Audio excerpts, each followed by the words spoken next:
the schedule. When people were talking October, November, December, we weren't accepting that. We wanted it as soon as possible. And to get the Senate Majority Leader's commitment means a lot. It means that we're all going to work now together, Republicans and Democrats, and the advocates, to ensure that those affected at all three terrorist sites, all of those who are affected by the toxins, all of those who have cancers and serious respiratory illnesses, they're going to get the help that they desperately deserve. These men and women, uniform and non-uniform, the children of Lower Manhattan, are sick and dying, and their families being left in financial ruins.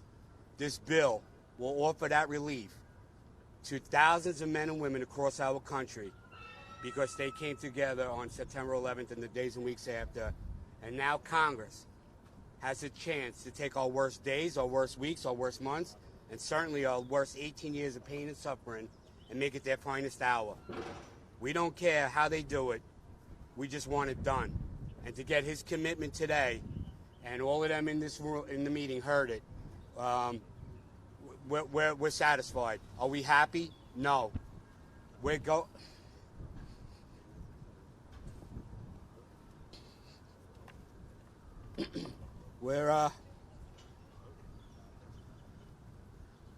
to leave here, and Luis Alvarez is going to die. And in that meeting, we gave Senate Majority Leader Mitch McConnell Luis Alvarez's badge. And we wanted the Senate Majority Leader to be reminded of people like Detective Luis Alvarez. So he's got his badge now, and if he strays from his commitment, then we'll go back into attack mode. But for now, we're going to put down our swords, we're going to pick up our rakes, we're going to farm, and we're going to be with our friends who are sick and dying. So if you want to ask any questions, we'll take them. Sir, Mitch McConnell promised to pass this in August as a standalone bill, or did he indicate he intends to attach this to another measure? Well, that was discussed, and I think in August it wouldn't be able to be attached to anything that quick, so we're expecting a standalone. Did he indicate that that's what he's willing to do? Did he promise that? No, but we're going to make sure it is. We want to be left alone. We want to leave this time, not like 2010 and 2015.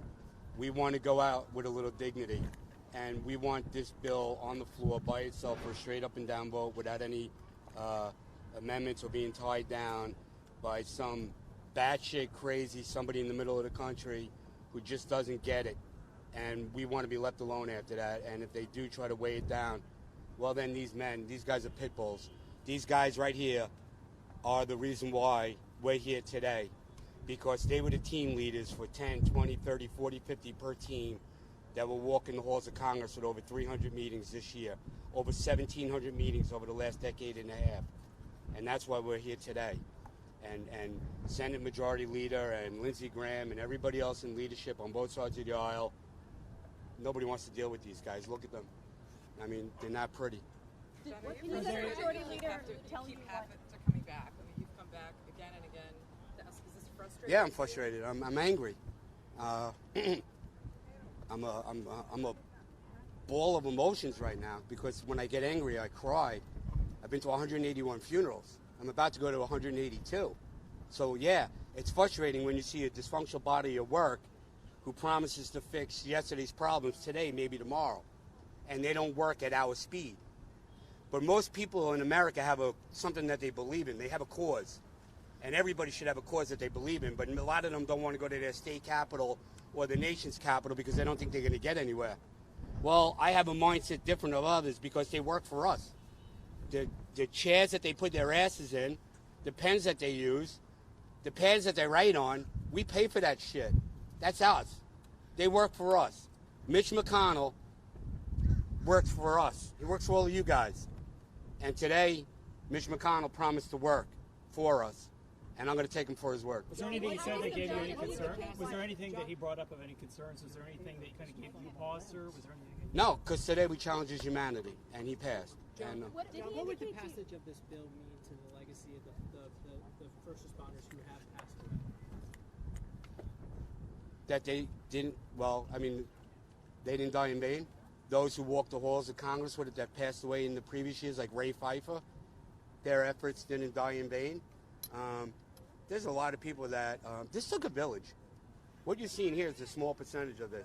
But this was the people that I brought down, 30, 40, 50, 60 people per trip. And then it was those who signed petitions. And then it was those who made phone calls and emails to their elected officials around the country. Then it was the leaders of the unions. This literally took a village to get 535 people to get their shit together. It's that simple. And I'm sorry if I'm cursing, but if I don't curse, I'm going to cry. And I don't want to cry right now because, well, it's like, all I keep thinking about is Louis. So, I'm sorry. Can you describe the mood in the room? Was it confrontational? No. Were you emotional? How did No. Leader McConnell Listen, our meetings in 2010 and 2015 with the leader were contentious and heated and emotional. This was more, how would you say it, laid back? Relaxed. We came in Substantive.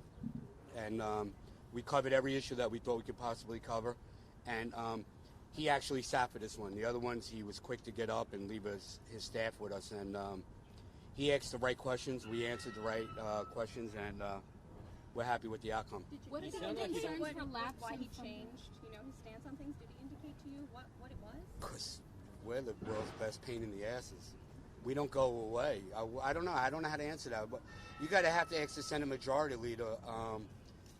Was it Jon Stewart? Was it Louis Alvarez's or Mike O'Connell's testimony in the Judiciary hearing? I don't think Mitch McConnell changed overnight. I think the issue is bigger than Mitch McConnell. It's bigger than me. It's bigger than all of us. This is a generation-long battle. And even if they pass the bill at 5 o'clock today, people are still going to get sick and die from the aftermath of 9/11. The object, the whole time, was to offer relief. The federal government lied on September 16th and said the air was safe to breathe, the water was safe to drink. They lied to us. We had to fight the very people that lied to us to get legislation passed, not once, not twice, but 3 times. So if you're a common sense thinking person, wrap your arms around that. Oh, by the way, you lied to me, but can you help me now? It makes no sense. We played the game. We've done this for a long time, and it's really not a game. It's our lives we're talking about. What about the lapse in funding for current claims? Did he address that at all? That's already in the statute of the way the special master put it out on the cuts. If you were cut 50 or 70% now, and when the bill gets refunded and extended, you would get a second check, and you would be made whole again. So those who are experiencing the cuts, I'm imploring them to fight, keep a roof over your head, and help's on its way, because we're going to get this done. You sound pretty confident you're not going to have to come back and go through this. Oh, no. Well, listen, we got more trips ahead of us. We have to make sure that, listen, in 2015, we had 70 co-sponsors in the Senate. We had 290 in the House. We now have 60 in the Senate and 327 in the House. But what's wrong with that? Because last time I checked, there's 435 members in the House and 100 in the Senate. So if they really wanted to impress us, there'd be 535 co-sponsors who put aside their political affiliation and their tribal loyaltism, and they got off their white milky asses and went over and co-sponsored. It's that simple. So, John, to those who would balk at the price tag if they're not on board, They're idiots. Say what? They're idiots. They're tribal loyalists, and they're not. Listen, anybody who calls them a fiscal hawk or a conservative, we've already spent trillions of dollars with this administration. So, I'm not going to get into the politics of that. We're sick and dying. We're all going to die, but we're not stupid. We've been doing this long enough. Listen, guys, we came down here, the 7 of us, hopeful that Senate Majority Leader would work for us, work with us, support us. And we came out of that meeting, all 7 of us, thankful that he did. He showed us that he's not only going to have our back, but he's going to have the American public's back, and most importantly for us, the 9/11 community's back. So we're happy. And if I can say, for the first time, he said he sensed the urgency. And he used that term himself. And he understands that this is it's a successful fund, and it's doing great work. Unfortunately, there's more people sick than the money that exists in the fund currently. And he understands that. And like John said earlier, his promise to us that he would bump this up to August is earlier than even we had expected. Now, he said not to get involved in the nuances, the politics of how this is going to happen. told us to leave that to them. And that's exactly what we're going to do. We're going to leave the politics about how this happens up to them, because he promised us it's going to happen. And like John said, and somebody asked here earlier, are we going to keep coming down here? Of course we're going to keep coming down here, because the work of getting these people to work together sometimes comes from the people of this country who have to come here and tell their stories.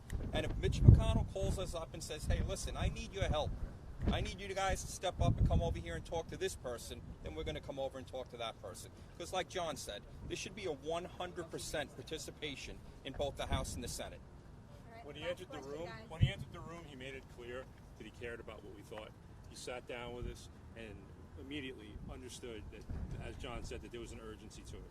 And he sat down and we had a nice discussion and we went through the issues that were there. He understood that this was important to folks, and he understood that there were also people who were out there who were dying.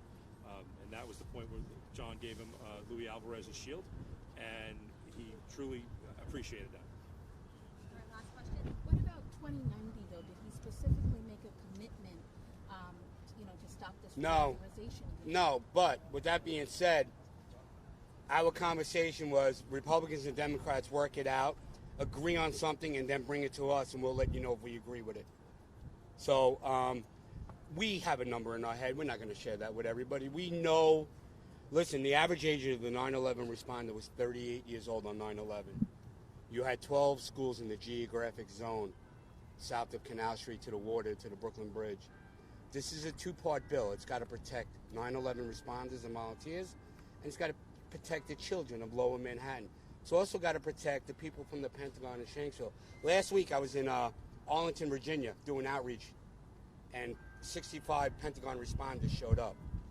And we put 28 of them in the World Trade Center Health Program, but 14 of them had cancer and didn't know what they were entitled to. They're out there. And if you guys really want to tell our story, that we had a great meeting with Mitch McConnell, follow that up by, if you were there, if you were from Oklahoma or Minnesota or Texas or Oregon, and you went to any one of those terrorist sites, then get in the World Trade Center Health Program, because you might be saving your life or somebody else's. And that's what we do for a living besides advocate. Thank you, sir.